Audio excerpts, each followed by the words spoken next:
Dollar with netradiodogs.com, and we have a very special gentleman here that is doing a very good thing for the United States military, Mr. J.J. Yeley. We went through the whole interview process with you guys in there in the media room, and it struck me as something that needs to happen more in this country and in the sport. Having a family member that is in the United States military, gone all the time, standing up for our country, it means a whole lot to us. But what are you going to do after that? You're going to do an 8-week stint at a lot of different places. Can you give me a list of all those that you're going to? It's going to be from now all the way through till July 4th in Daytona. Okay.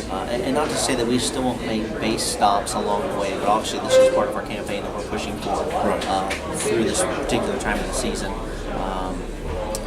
Something that we didn't mention earlier, with the whole program for We Salute You and Hope for Warriors, 100% of the proceeds are going back to Hope for Warriors. Obviously, it's a nonprofit that works with all the soldiers to come back over. So health, wellness, getting readjusted back into civilization, which I know is a big thing.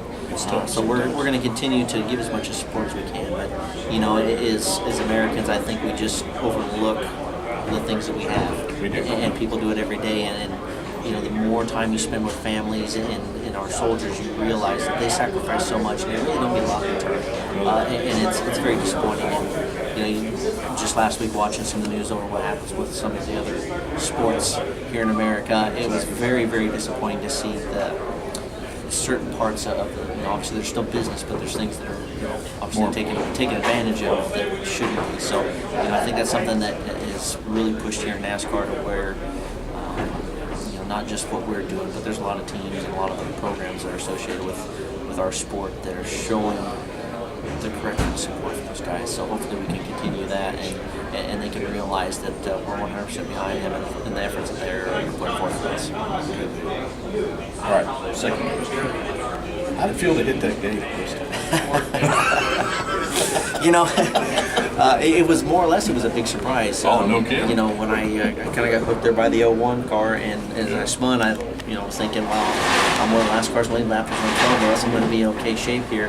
And just as the car spun around, I just caught where the opening was. And I don't know, it was so much the gate itself, it's just the splitter wedge itself into right where the safer barrier started. And it definitely caught my attention because I wasn't expecting any kind of impact like that being so close to the wall. So, obviously it was very disappointing because we had a pretty decent run going. But, you did, man. We were hoping everybody was okay, but I looked at my partner and I was like, oh man, that can't be good. Yeah, no, when I finally got my bearings and got the car back down the racetrack, I was like, wow, there's a lot of race car missing here that shouldn't be gone. So, it wasn't until after I got back and got out of the car and saw the severity of the damage, and obviously at that point I realized that the splitter got stuck and once attached. I mean, we watched some of the wrecks happen yesterday here. Once you get in the grass, it can definitely make a mess of your day. I got you.